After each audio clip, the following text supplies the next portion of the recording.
नमस्कार, India day live आप देख रहे हैं और मैं हूं आपके साथ स्वाति आर्य। स्वागत है आप सभी का बुलेटिन में। बुलेटिन की शुरुआत करेंगे और सबसे पहले आपको दिखाएंगे इंडिया 100 सुपरफास्ट अंदाज में। आज तमिलनाडु के वेल्लोर दौरे पर रहेंगे प्रधानमंत्री नरेंद्र मोदी। जनसभा को करेंगे संबोधित। बीजेपी प्रत्याशी के लिए करेंगे वोट की अपील। वेल्लोर के बाद दोपहर 1:45 पर मेट्टुपालयम में पीएम मोदी की जनसभा। जनता को संबोधित कर बीजेपी के पक्ष में मांगेंगे वोट। शाम 6 बजे महाराष्ट्र के रामटेक में पीएम मोदी जनता को करेंगे संबोधित। बीजेपी के पक्ष में बनाएंगे माहौल। जनता से करेंगे पक्ष में वोट करने की अपील। आज जम्मू कश्मीर के कठुआ दौरे पर रहेंगे सीएम योगी आदित्यनाथ। रामलीला मैदान में करेंगे जनसभा को संबोधित। केंद्रीय मंत्री जितेंद्र सिंह के लिए मांगेंगे वोट।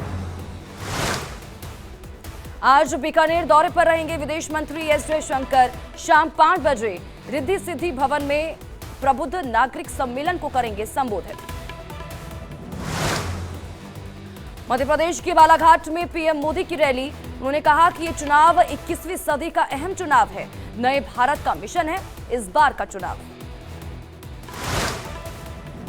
यूपी के पीलीभीत में पीएम मोदी ने की जनसभा। उन्होंने कहा कि नीयत सही हो तो नतीजे मिलते हैं सही। आज चारों तरफ विकसित भारत का हो रहा निर्माण। चेन्नई में प्रधानमंत्री नरेंद्र मोदी ने किया भव्य रोड शो। भारी संख्या में पहुंचे समर्थक। पीएम पर फूल बरसाकर किया स्वागत।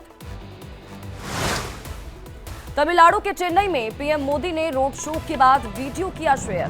सोशल मीडिया प्लेटफॉर्म एक्स पर वीडियो शेयर कर चेन्नई की जनता का किया धन्यवाद। चेन्नई से बीजेपी उम्मीदवार तिमिलिसाई का बड़ा दावा। कहा कि लोग चाहते हैं तीसरी बार प्रधानमंत्री बने नरेंद्र मोदी। तेजस्वी यादव ने पीएम मोदी पर बोला हमला। कहा कि चुनाव में सब लोग आते हैं, वो 365 दिन भी आए तो उनकी हार तय। सबसे ज्यादा बिहार से डरे हैं बीजेपी के लोग। गया में तेजस्वी यादव ने बीजेपी पर साधा निशाना। कहा कि जब तक गांव, जिला, राज्य का विकास नहीं होगा तो देश का विकास कैसे होगा। अमित शाह ने असम के लखीमपुर में की जनसभा। कहा कि तीसरी बार प्रधानमंत्री बनेंगे पीएम मोदी। अमित शाह ने कांग्रेस पर बोला हमला। कहा कि कांग्रेस काल में असम में हुआ अन्याय। असम को कांग्रेस ने बनाया अशांत। रामपुर में सीएम योगी आदित्यनाथ ने विपक्ष पर साधा निशाना। कहा कि पहले की सरकारों में होता था भ्रष्टाचार। किसान आत्महत्या करने पर थे मजबूर। सीएम योगी ने कहा कि भारत को मिली नहीं पहचान।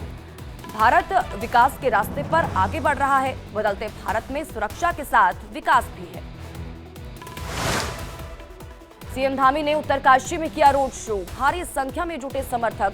बीजेपी 400 पार के लगाए गए नारे। पौड़ी गढ़वाल में सीएम धामी ने कांग्रेस पर बोला हमला। कहा कि कांग्रेस के पास कोई विजन नहीं है। जब सत्ता मिली केवल तिजोरियां भरने का उन्होंने काम किया। यूपी के डिप्टी सीएम ब्रजेश पाठक का बयान आया सामने। कहा कि यूपी की 80 की 80 सीटें जीत रही है भारतीय जनता पार्टी। सबका साथ, सबका विकास और सबका विश्वास पर हो रहा काम। एलजेपी चीफ चिराग पासवान ने बीजेपी अध्यक्ष जेपी नड्डा से की मुलाकात। चुनाव को लेकर इस दौरान चर्चा हुई।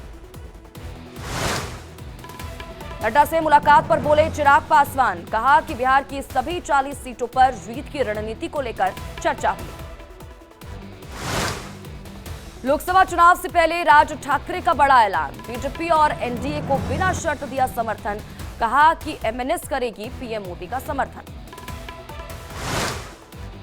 महाविकास अघाड़ी में सीट बंटवारे का फॉर्मूला तय।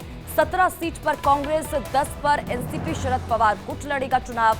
शिवसेना उद्धव गुट को दी गई 21 सीटें। सीट बंटवारे को लेकर बोले शिवसेना उद्धव गुट सांसद संजय राउत। कहा कि एमवीए में कोई नाराजगी नहीं है, सब ठीक है। बीजेपी से इस्तीफा देने के बाद चौधरी बीरेंद्र सिंह ने थामा कांग्रेस का हाथ। प्रदेश अध्यक्ष उदय भान ने दिलाई पार्टी की सदस्यता। चौधरी वीरेंद्र सिंह के कांग्रेस में शामिल होने पर बोले रणदीप सुरजेवाला। कहा कि हरियाणा और देश में और मजबूत होगी पार्टी। किसान और गरीब की लड़ाई और भी ज्यादा होगी शक्तिशाली।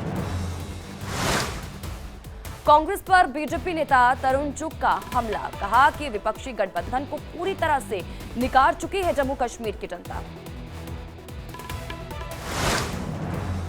पति वैभव गहलोत को जिताने के लिए चुनावी मैदान में उतरी पत्नी हिमांशी गहलोत।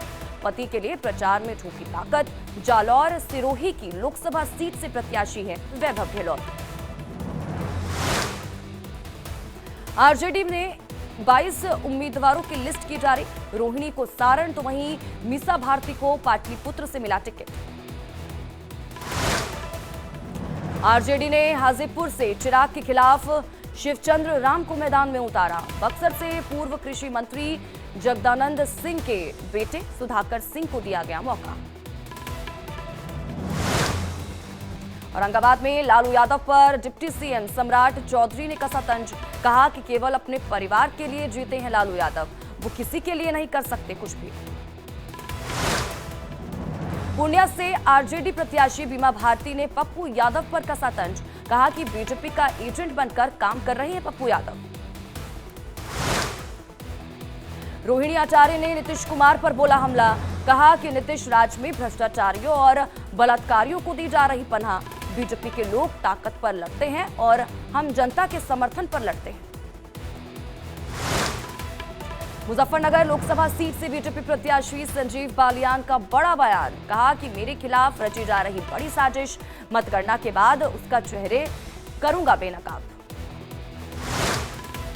अखिलेश यादव ने नित्यानंद यादव को दी बड़ी जिम्मेदारी। नित्यानंद को बनाया समाजवादी पार्टी का प्रदेश सचिव। लोकसभा चुनाव में निभाएंगे अहम भूमिका। हिमाचल सीएम सुक्खू ने जयराम पर साधा निशाना। कहा कि बागियों की हार टालने को प्रेम कुमार धूमल के पास लगा रही टक्कर। शहडोल में राहुल गांधी ने आदिवासी महिला के साथ महुआ बीनने का अनुभव किया साझा। कहा कि आदिवासी बहुल क्षेत्रों में महुआ का बहुत महत्व। उनके जल जंगल जमीन के अधिकारों की रक्षा का बीड़ा प्रतिबद्धता से निभाएंगे हम। मध्य प्रदेश के बैतूल से बीएसपी प्रत्याशी अशोक भलावी की हार्ट अटैक से मौत। निधन के चलते टला लोकसभा चुनाव। 26 अप्रैल को दूसरे चरण के तहत होना था मतदान। आज सीएम केजरीवाल से जेल में मुलाकात करेंगे पंजाब के मुख्यमंत्री भगवंत मान। सांसद संजय सिंह भी रहेंगे साथ। दोपहर 1 बजे तिहाड़ जेल में होगी मुलाकात। आम आदमी पार्टी विधायक अमानतुल्लाह खान की बड़ी मुश्किलें। ईडी की शिकायत पर राउज एवेन्यू कोर्ट ने भेजा समन। 20 अप्रैल को कोर्ट में पेश होने का दिया निर्देश। शराब नीति घोटाले में हाईकोर्ट से केजरीवाल को बड़ा झटका। केजरीवाल की याचिका को कोर्ट ने किया खारिज। कहा कि सबूतों के आधार पर हुई केजरीवाल की गिरफ्तारी। कोर्ट ने कहा कि ईडी ने सभी नियमों का किया पालन। गिरफ्तारी के लिए ईडी ने जुटाए पर्याप्त सबूत। जांच में पूछताछ से मुख्यमंत्री को नहीं दी जा सकती छूट। केजरीवाल की याचिका खारिज होने पर संजय सिंह का बयान आया सामने। कहा कि आम आदमी पार्टी को बदनाम करने की हुई कोशिश। गवाहों को डराया और धमकाया गया। केजरीवाल पर फैसले के बाद आम आदमी पार्टी ने बीजेपी पर बोला हमला। कहा कि बीजेपी सिर्फ आम आदमी पार्टी को खत्म करने की कर रही है कोशिश। बीजेपी का आम आदमी पार्टी पर बड़ा हमला। कहा कि आम आदमी पार्टी का अहंकार हुआ चकनाचूर। झूठ की इमारत ढह गई है। हाईकोर्ट के फैसले के बाद बीजेपी नेता कपिल मिश्रा का केजरीवाल पर हमला। कहा कि जरा भी शर्म बची है तो केजरीवाल को दे देना चाहिए इस्तीफा। 23 अप्रैल तक बढ़ाई गई के कविता की न्यायिक हिरासत। दिल्ली शराब नीति मामले में राउज एवेन्यू कोर्ट में हुई सुनवाई। कांग्रेस नेता रणदीप सुरजेवाला को झटका। हेमा मालिनी के खिलाफ बयान पर चुनाव आयोग ने भेजा 11 अप्रैल तक मांगा जवाब। टीआरएस ने इलेक्शन कमीशन से की राहुल गांधी की शिकायत। चुनाव नियमों के उल्लंघन का आरोप। कांग्रेस ने आंध्र प्रदेश के लिए लोकसभा के 6 उम्मीदवारों की लिस्ट की जारी। विशाखापट्टनम से पुलुसु सत्यनारायण रेड्डी को दिया गया मौका। कांग्रेस ने आंध्र प्रदेश के विधानसभा चुनाव के लिए प्रत्याशियों का किया ऐलान। 12 प्रत्याशियों की लिस्ट की गई जारी। जयपुर में एसीबी के पूर्व डीजी बीएल सोनी बीजेपी में हुए शामिल। कहा कि पूर्व सरकार पर तंज करते हुए कहा कि पिछली सरकार में पेपर लीक के साथ बड़े पैमाने में हुआ भ्रष्टाचार। सामाजिक कार्यकर्ता और आम आदमी पार्टी नेता सचिन गंभीर बीजेपी में हुए शामिल। दिल्ली के बीजेपी अध्यक्ष वीरेंद्र सचदेवा ने दिलाई सदस्यता। आज मुख्तार अंसारी की कब्र पर पढ़ा जाएगा फातिहा। कोर्ट की इजाजत के बाद बेटा अब्बास अंसारी भी फातिहा में होगा शामिल। पुलिस हिरासत में ही 13 अप्रैल को वापस कासगंज जेल लाया जाएगा अब्बास अंसारी। इलाके में भारी पुलिस फोर्स तैनात। भ्रामक विज्ञापन मामले में बाबा रामदेव और आचार्य बालकृष्ण ने सुप्रीम कोर्ट में दायर किया हलफनामा। बिना शर्त कोर्ट से मांगी माफी। राजस्थान के सांचौर में नेशनल हाईवे पर तेजस और जैगुआर की लैंडिंग। रनवे पर अचानक आ गया बैग। बड़ा हादसा होते होते टला। भारतीय सेना के उप प्रमुख लेफ्टिनेंट जनरल उपेंद्र द्विवेदी ने चेन्नई में दक्षिण भारत क्षेत्र का किया दौरा, जहां उन्होंने डिजिटलीकरण और इसी के साथ ही नवाचार को अपनाने पर जोर दिया। इसरो चेयरमैन एस सोमनाथ ने चंद्रयान 4 के मिशन को लेकर दी जानकारी। कहा कि प्रधानमंत्री नरेंद्र मोदी ने देश के लिए 2040 की शुरुआत में चंद्रमा पर उतरने का लक्ष्य रखा है। इस लक्ष्य के लिए लगातार काम कर रहा है इसरो।